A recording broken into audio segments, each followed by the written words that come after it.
the port that built a city. Hello, my name is Sean Gladden, and I'm the curator at the Baltimore Museum of Industry, and I'd like to welcome you to our WMAR TV exhibit. Here at the Baltimore Museum of Industry, we chronicle the history of Baltimore's industrial past. Many great industries such as the steel industry, the shipping industry, the garment industry, the print industry, the food processing industry, all were big parts of the Baltimore economic landscape. We have many of those illustrated here at the museum. Many people do not know that the Baltimore Museum of Industry actually sits on the site of an 1865 oyster cannery, one of the last remaining canneries in Baltimore and on the East Coast. Well, I think I've said enough. I think it's time to take this on over to one of our great museum educators, Aaron, who will take you through the rest of the museum and show you what makes Baltimore Museum of Industry such a great place to visit. So we're going to start out in the transportation gallery, and I'm going to send it on over to Aaron. So Aaron, why don't you take it away? Hi, this is Aaron Androh at the Baltimore Museum of Industry. I hope to take you on a wonderful time to see all of the various industries that were very popular and made popular here in the United States, but started right here in Baltimore. Let's begin our tour.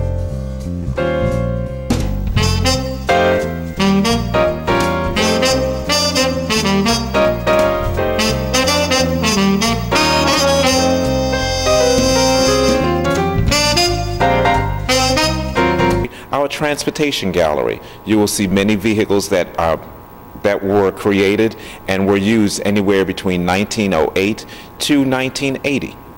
Behind me is one of the old vehicles that are here. As you may see, it's the oil carrier. Funny thing about the American Oil Company is, even though it's gasoline for automobiles or the horseless carriage, as you may see, it got around the city by horses. Fascinating. The cost of the horse added to the price back then, and as we know today, the prices keep on rising. Here we are with Jacob Fusel's carriage. Jacob Fusel is acclaimed to be the father of the ice cream industry. He used to be a dairyman. After carrying the milk around for so long, one of the interesting things happened was the milk would sour or the milk would change. Eventually, in 1851, he started the ice cream industry. He would use a carriage pretty much like this. They used to carry salt and ice to various places. He opened up several businesses, one in Boston and another one in another area in New England. But he is, we'd like to say here in Baltimore, one of Baltimore's own. Speaking of ice, another homegrown industry here in Baltimore is the SK industry, or I should say SK Meat Products. As you can see behind me, this huge truck from the early 1920s. It is huge because it's made of wood, but it also is huge because it had to carry the dry ice to keep the meat fresh for its various deliveries. SK is a combination of two gentlemen's names. One is William Schlutelberg, and the other man's name was Thomas Kirtle. They took the S from Schlutelberg, the K from Kirtle. They put them together, SK, and it is spelled out phonetically, ESSKAY. Speaking of Ma Bell, oh, I got a call. Oh, not really, CMP. Anyway, this is a CMP truck from the early 1920s, between 1920 and 1930. It was retired, but believe it or not, Chesapeake and Ohio's company colors were gray. It was later on painted green. It only carried one person, the operator, who had all of the necessary equipment to repair personal phones, the telephone lines, and what have you. The Chesapeake and Ohio pickup truck is a Model A from Mr. Henry Ford. Wow, look at this vehicle here. It's one of the, I should say, the newest vehicles. It was the Spicer Production vehicle, how the Spicer Production, made here in Baltimore, a company that was really good in the early years in Baltimore, well, the early years in 1980, how the messengers used to carry information as well as film here in Baltimore. It's an electric vehicle, which made it a whole lot different. It was very efficient. And we're also very proud of the Spicer Company. This is a 1947 Ford truck. It's a 1-ton, We've actually matched it to the original cream colors from the early 1947s. There was a lot of Art Deco, so to speak. It's a great truck, and from time to time it has appeared in several Thanksgiving Day parades. Also behind me, you might notice the Crown Oil pump. Crown Oil was a company that was very popular here in Baltimore in the very early 1900s. They still or were working on one of the buildings that's on, one is on Charles Street, and then there's another oil company building on St. Paul Place. And also you may notice the wonderful insurance sign. It's a great neon sign. Baltimore made very many great neon signs in the early 60s and 50s, and this is one of the few that you might see here at the Baltimore Museum of Industry. This is the Davidson Transfer. This is a early moving van. Initially, one of the Davidsons, he opened up his business on Utah Street. He used about 10 feet on the curb of Utah.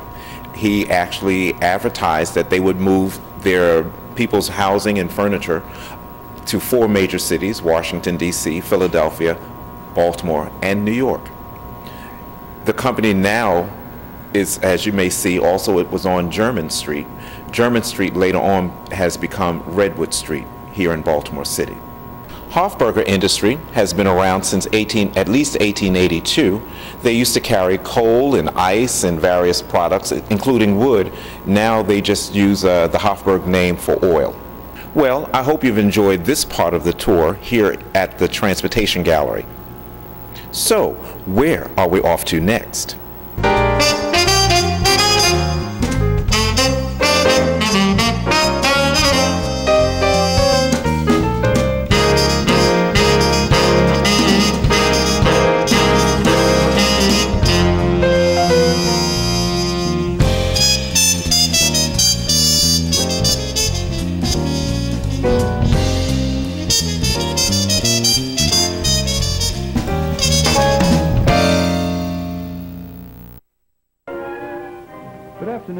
Throughout the 4 years that you've been viewing The Port That Built the City, we've done our very best to graphically illustrate to you the relationship between the movement of traffic in our port of Baltimore and its relationship to the economy of our state and our city.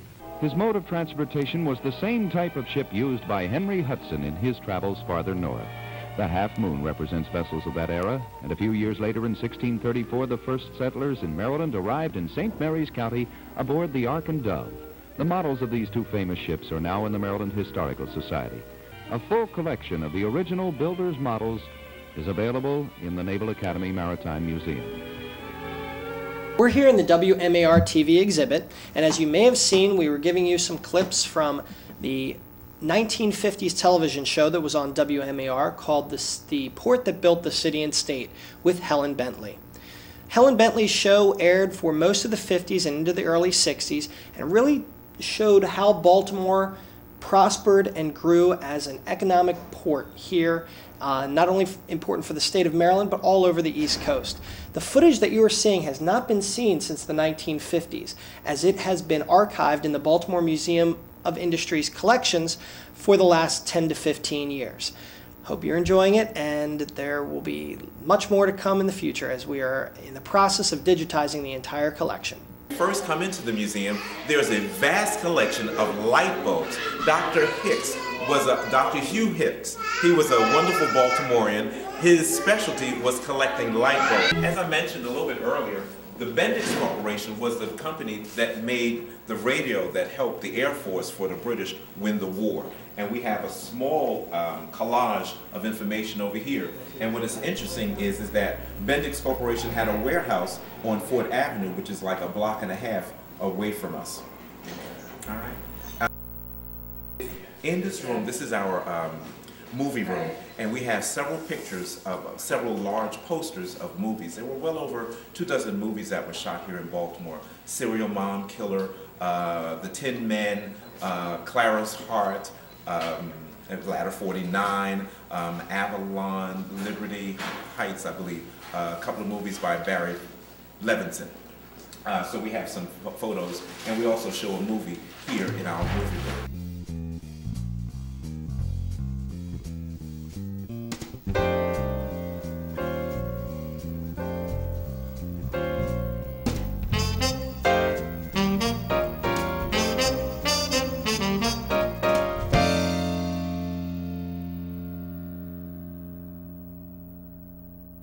Just for movie's sake, I want to come this way. This is our Decker Gallery. It has a lot of information about various industries that were here in Baltimore. But if you look above you, there are several. One of the neat things about Baltimore at one time were the neon signs. In many cities, neon signs have changed and come down, but Baltimore had a rich glass history. But one of the neat neon signs is the diner sign that used to be at one of the restaurants off of York Road. And it was in the movie, The Diner. It is over above right there. All right? And over here on our left side, along our what we call our milestone wall, are many of the innovations and industries that were here in Baltimore. And some of them are still here. One of the highlights is, now that we're in almost the 22nd century, is the cellular company. Cellular One, which was the first independent cell phone company, was right here in Baltimore. That company now is called Singular, and now Singular is the new AT&T.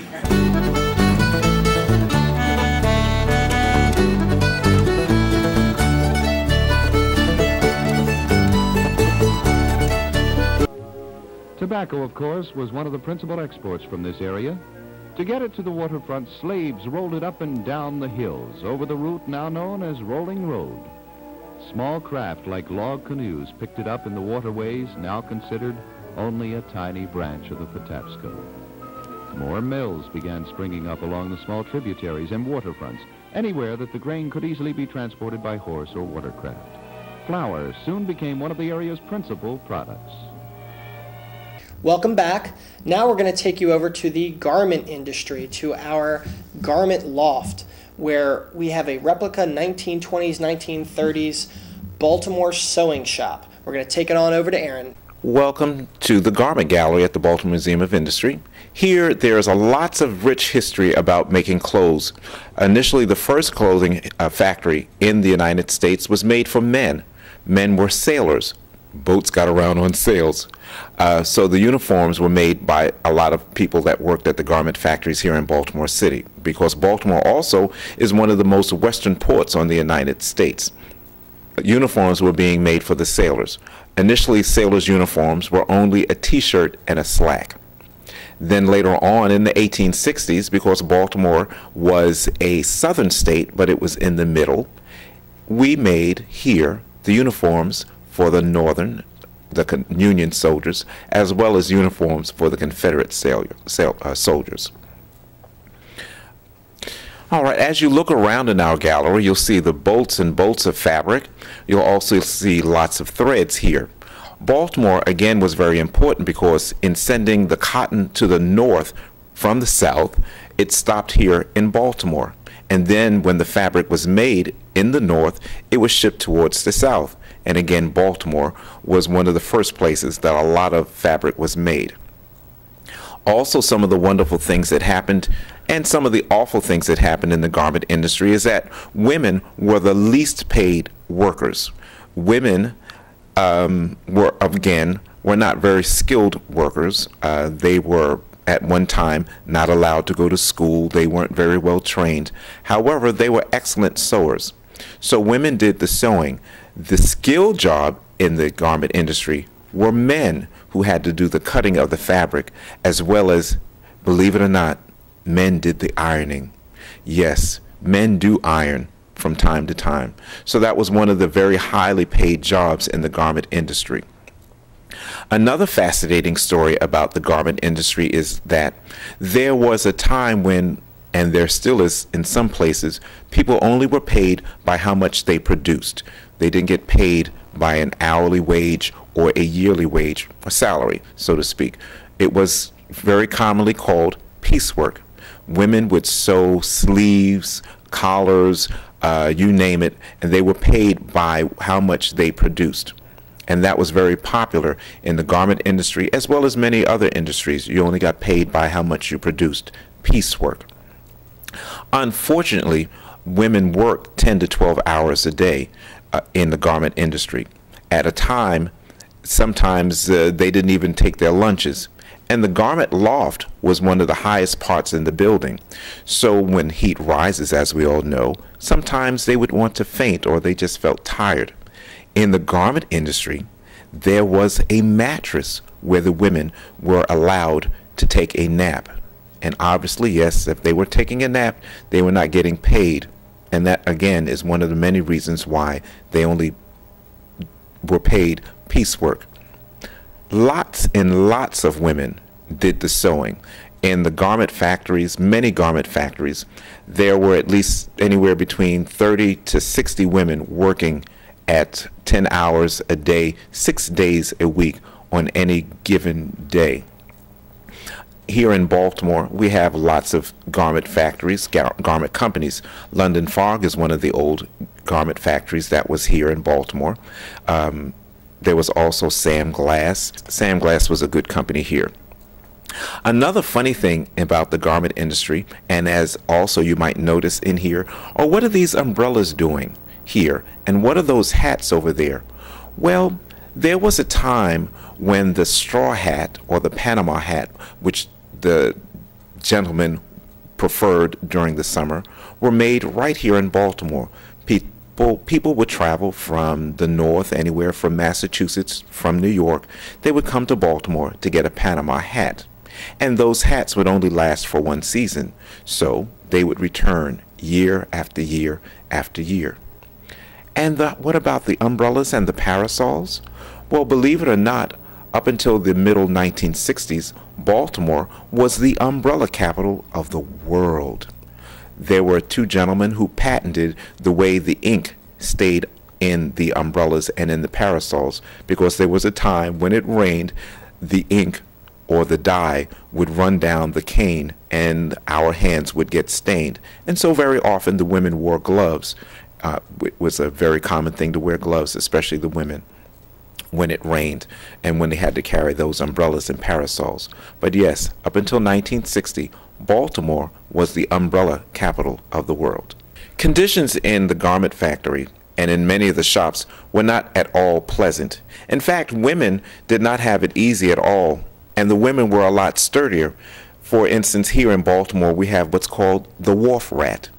In the garment factories, in many garment factories, mice, rats ran rampant. This is the place where women started carrying the lunch pail. They brought their lunches. It may have been bread or sausage or coffee. They sat it right at their workstations, and they continued to work, and they never had to worry about mice or rats getting into their foodstuffs. There's an interesting machine that was patented here in Baltimore in the garment industry. It's called the upright shear. Men used to have to do the cutting. They were very precise. And of course, when they were cutting layers and layers of fabric, sometimes the top layer varied from the bottom layer. However, with the upright shear, it made cutting fabric a lot easier. There was a gate that held the fabric down, and they were able to cut through and cut various intricate patterns. Well, we sure hope you enjoyed that. Now we're going to go ahead and take you over to our print shop, where we have one of the world's only remaining linotype machines. Take it away, Aaron. In our hallway, you may notice many pictures of printing. Here we are in the printing gallery. One of the first things that you'll notice is our wonderful acorn press on the left-hand side. The acorn press dates back to approximately 1828.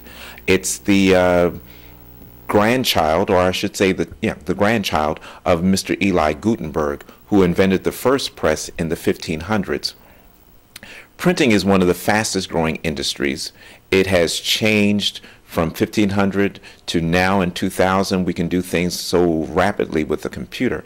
However, when we travel back in time, in the 1800s and the 1700s, newspapers were only given on specific days, or they were taking at least a week sometimes to get the newspaper together, because news, even though we say today news travels fast, to print it took a longer time.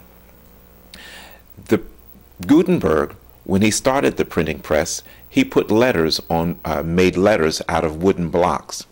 In time, we found out that wood wore down, so then we started using metal.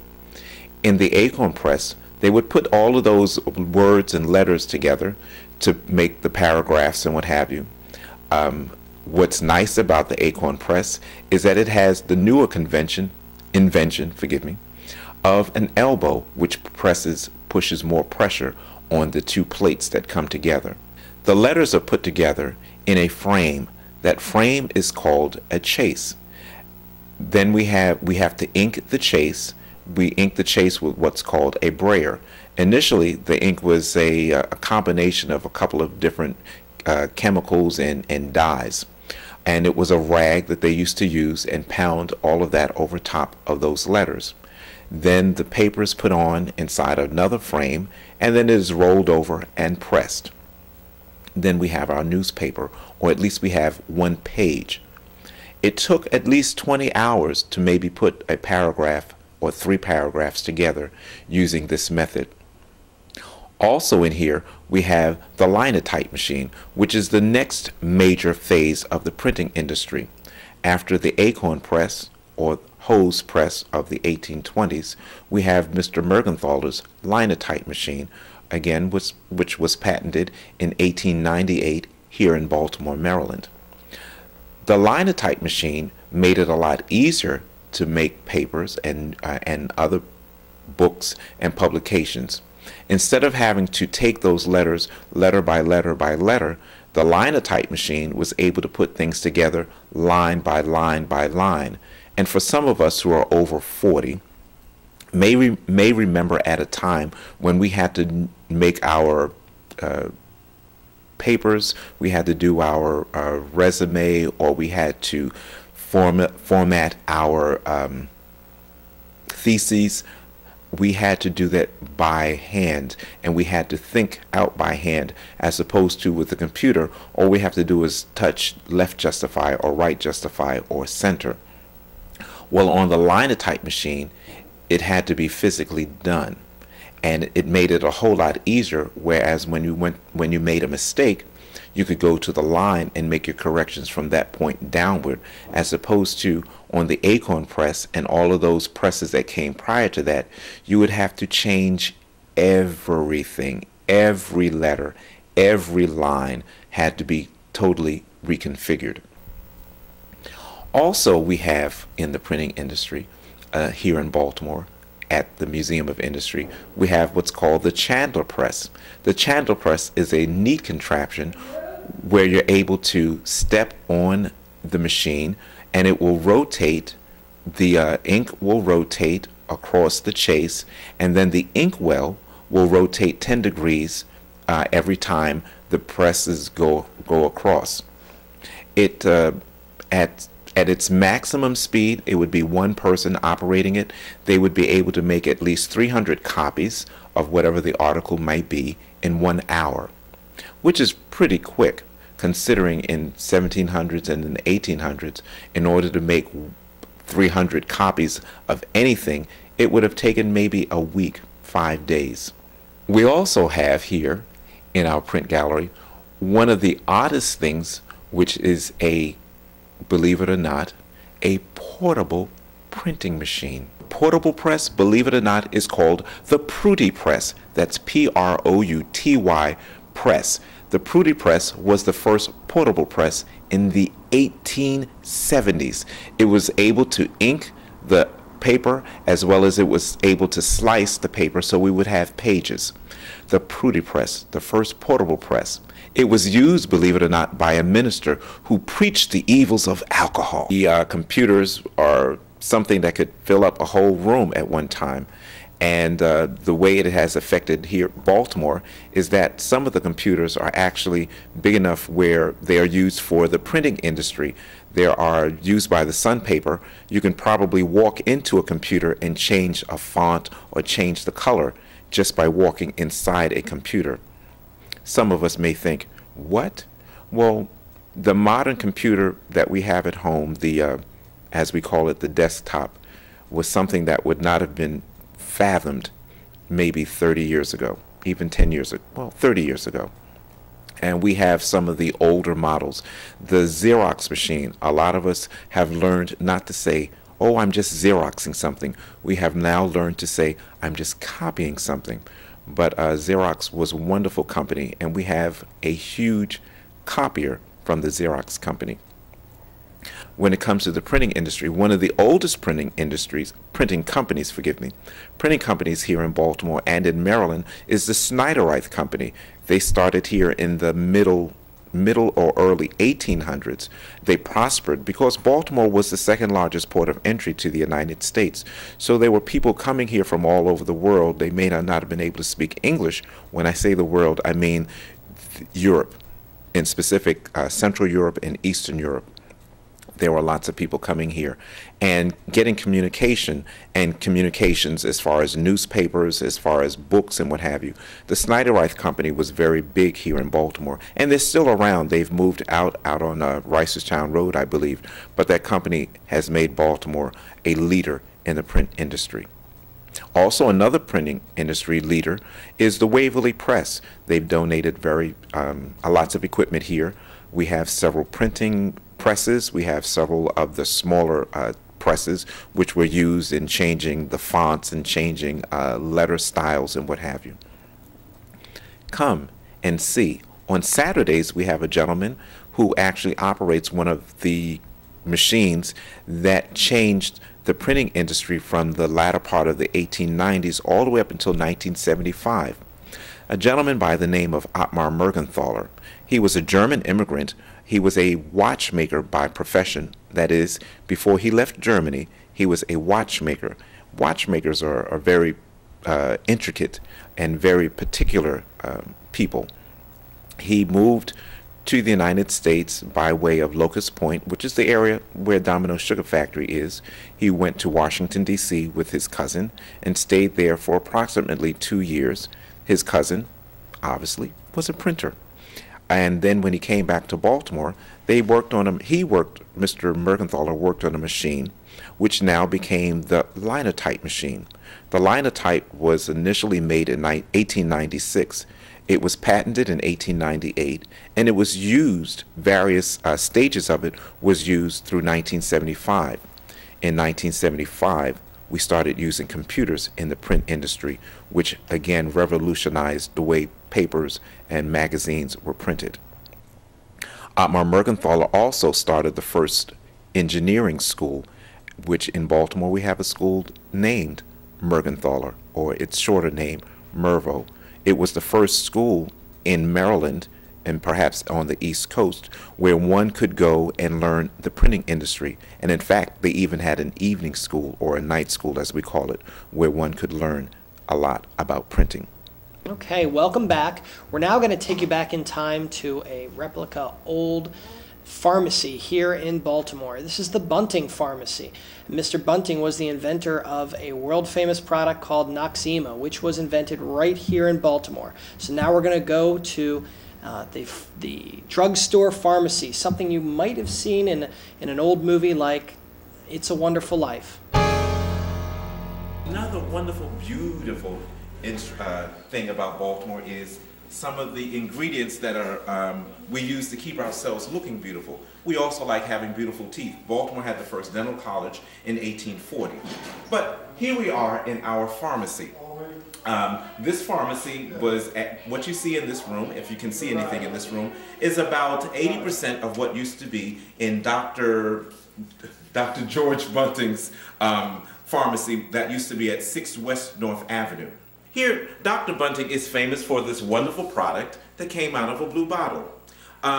There was a gentleman, allegedly, that came to Dr. Bunting many, many decades ago, and his wife suffered from eczema. Eczema is spelt E-C-Z-E-M-A. I'm sure many of you who have had it don't need to be reminded. However, Dr. Bunting was a pharmacist that knew some of the basic compounds for skin care. The gentleman came back. Dr. Bunting gave him this compound. He took it to his wife, and it worked. And when the gentleman came back to Dr. Bunting, he said, "Dr. Bunting, my wife, she has no eczema."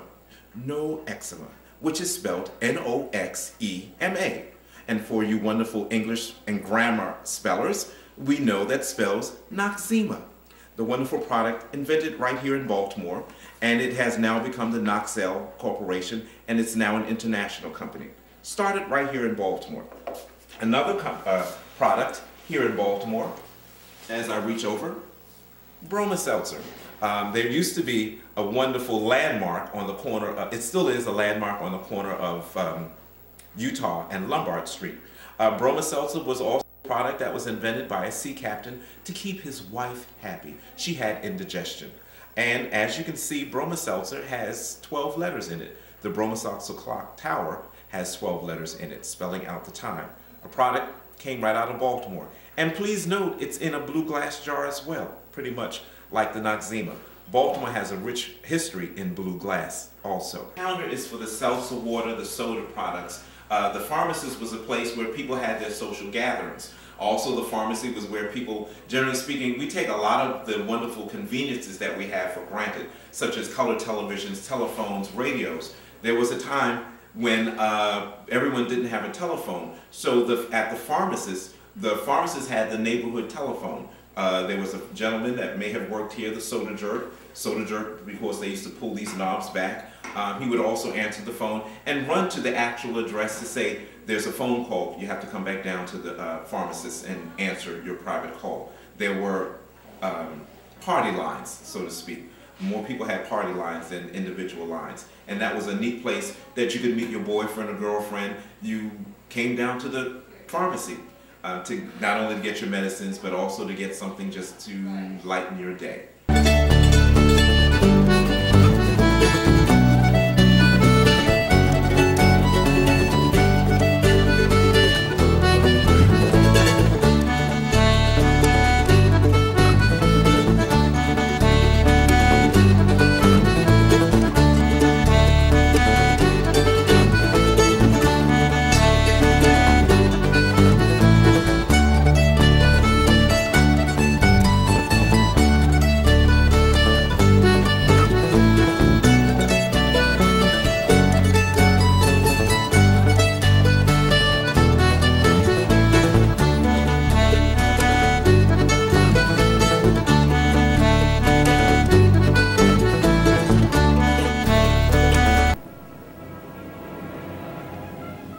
One of the most famous ships of that period was the Bonhomme Richard, which represented the last of an era, with lanterns on the stern. As soon as the war had ended, Baltimoreans rushed to the piers to welcome the ships starting back in the flourishing world trade and to wish them bon voyage. Shortly after the adoption of the federal Constitution, the shipping tonnage of Baltimore was 36,300 tons with nearly 8,000 licensed and enrolled vessels. Today, the Sparrows Point Shipyard is building individual ships, one of which is almost equal to the entire tonnage of the 8,000. The first customs house was started in Baltimore to take care of the flourishing trade, and local merchants made shipments on their own vessels for their own account, establishing Baltimore Port as a local institution with a shipping business controlled strictly at home. Welcome back. As you may have seen, we're giving you a little bit of a flavor of the old WMAR TV broadcasts. Hope you're enjoying them. And speaking of flavor, let's see what Aaron's up to over in the bakery. Hey, I was a little hungry, so let's go to the bakery. Here we are. Food, my favorite thing. Baltimore's baking industry took off very well because people were coming from all over Eastern and Central Europe. And if they weren't interested in getting into the making machines and working in a factory, they were always good at making food and putting food together. The bread industry is one of them, as well as cakes, pies, and cookies. Here in Baltimore, we can boast of several famous baking companies such as H&S Bakery. We have a company that's called Dad's Cookies. We also know a little bit about Silver's, and then there's always my favorite, burgers. Everyone in Maryland and outside of Maryland who's visited here should have tasted a Burger's cookie. But Baltimore is famous in their baking industry. I'm just curious, how many of you guys have gone to McDonald's and gotten a burger? Well, those burgers were made by a company here in Baltimore by the name of H&S. H&S Bakery is located in Fells Point. H&S Bakery makes all of the hamburger rolls for all of the McDonald's on the East Coast. That's a fact. Also here, you'll see various equipment, paraphernalia, that is very often used in the baking industry and was used very often in the baking industry. For instance, something that you might see in front of me if we're looking at this is this neat donut maker. This donut maker can roll out at least almost 2 dozens of donuts all in one roll, one short roll. Also, there are some egg whiskers, factory-used egg whiskers, and this wonderful rolling pin. We like to tease and say it's the object that kept most husbands honest. However, there were a lot of men that were also working in the baking industry. The baking industry did very well also because not only did we have flour and milk here in Baltimore, but Baltimore is the home of the McCormick Spice Company. So when we talk about chocolate chip and cinnamon cookies, and when we talk about fruit cakes and cherry pies, we all got those spices from McCormick Company, which was located in the inner harbor of Baltimore. So there was lots of mills and lots of things going on downtown in Baltimore. And in fact, one of the nicest things about coming to the harbor was we were able to smell the cinnamon coming from McCormick's. As you can see, these huge ovens, they're convection ovens. They use less time in baking. If you've probably seen some of them if you've gone to one of your favorite pizza places. If you came into the baking industry, you would want to see our display case of various breads and cakes and pies and cookies. You'll see our fruit cakes and chocolate chip cookies, the coconut cake, the wonderful fruit pie. You'll see the tins that they are often used. One of the companies, the Kester's company, it's a loaf of bread or loaves of bread that are right here that were made in Baltimore. The deli is part of the company's store. The building actually was part of Mr. Platt's oyster cannery that was started here in the middle 1800s. When a worker worked for Mr. Platt, they were paid in tokens, and then they would use their tokens at the end of the day and come to the deli store. They could get meats and milk and various food products, fresh foods, and obviously they could get canned goods here at the deli. Also at the deli, this is the place where the butcher would also cut up the meats in specific, whether you wanted a center cut or you wanted the end cut. The meat was cut fresh at the deli.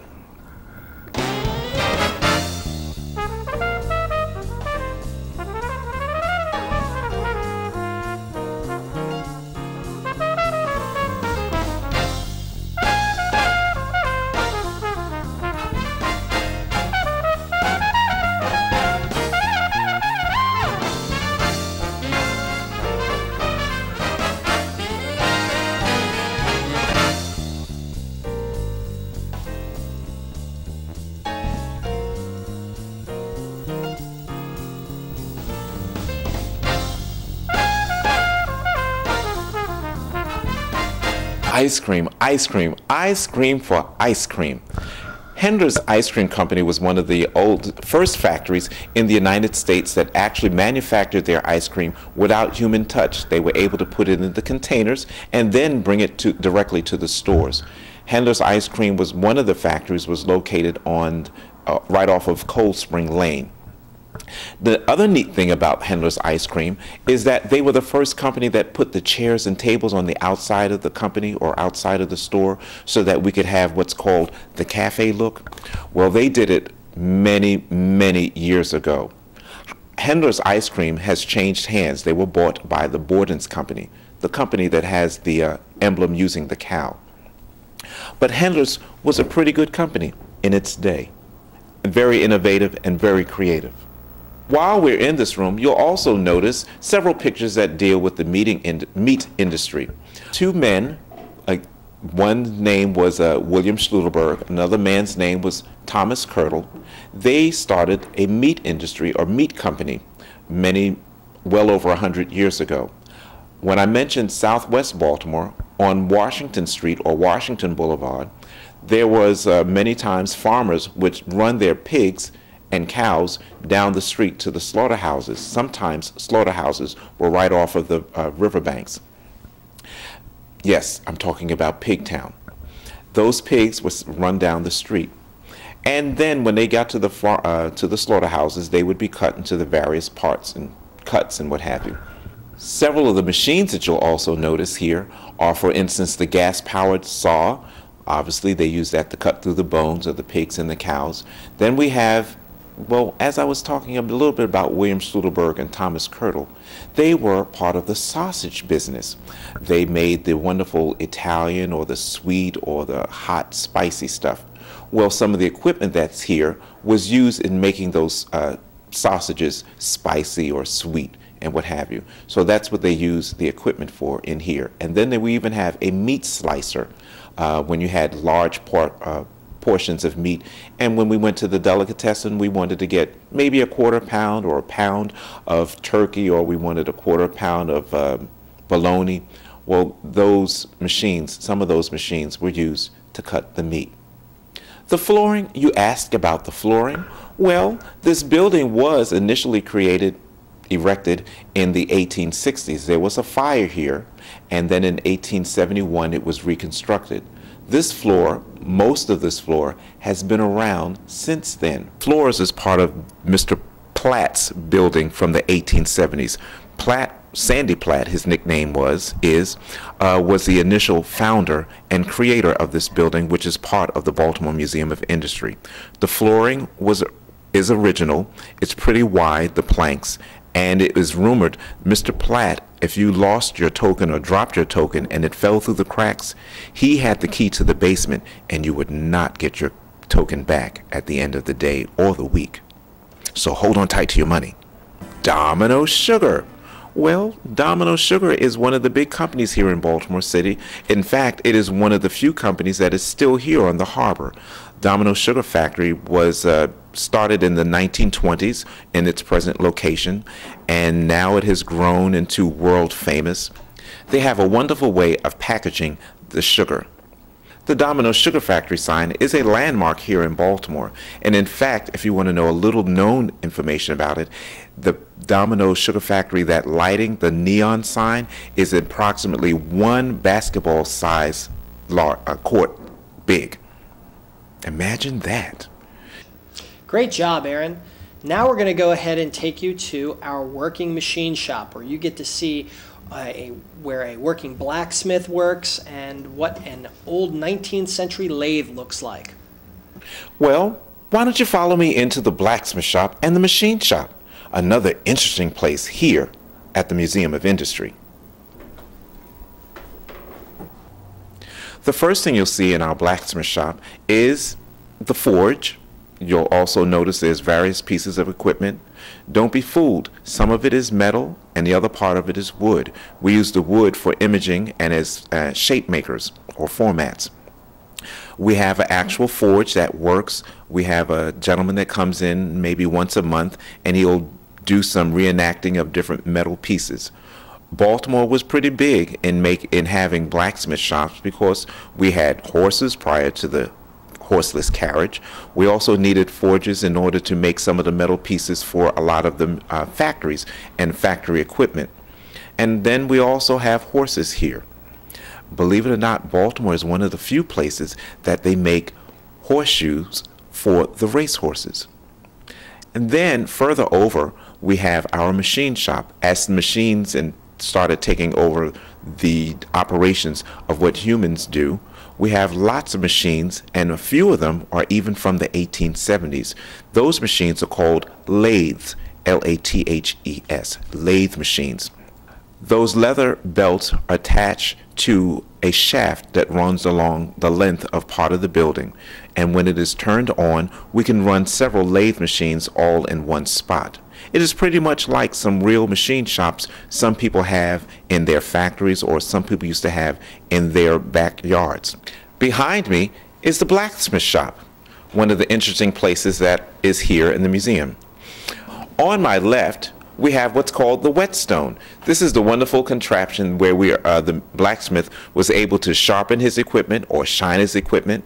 And in fact, there was a time when some people, or the Arabers as we call them here in Baltimore, would bring this equipment around and sharpen people's knives and scissors and shears and what have you, just to make sure that they were nice and sharp and shiny. We also have a working forge, which is all the way in the back. It uses coal. We have something called a blacksmith's cold, and there is something called a soft cold or bituminous cold, which is what a blacksmith would want to use to make sure that the fire stayed nice and hot for a maximum amount of hours during the course of the day. Also, you might be able to notice some of the neat things that the blacksmith, some of the utensils or paraphernalia a blacksmith might use. We'll probably show you the hammer or the anvil, the horn of the anvil, which is where things needed to be rounded out. The hammer is quite an interesting thing. It's pretty heavy. That's why we only allow the sturdier of the employees to use it. Next to the blacksmith shop, we'll see other equipment, the lathe machines. We have approximately 7 lathe machines. 5 of them actually will operate. They are attached by leather belts, which go up towards a shaft, which is almost the length of this particular area. At one time, Baltimore, believe it or not, in Baltimore City, lumber was sent down Jones Falls to the Inner Harbor. The Inner Harbor actually is the northwest branch of the Patapsco River. The water source, the Jones Falls, was a means where a lot of mills were able to operate. Now, later on, they used coal and wood, gas, and now it's electric. However, we are able to use all of these lathe machines. Lathe machines made making equipment a lot faster, a lot quicker, easier, and definitely cheaper to make and to buy. You really need to come down here and get to work in our shops, because it's just like some of the many machine shops that were at several high schools and at places of employ in the early 1900s. This is an 1870 lathe machine. It made equipment a lot faster and a lot quicker. Again, an operator would have been paid by the piece. Hold on, I'm going to turn it on.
Famous Baltimore-built ship during that battle was the Constellation.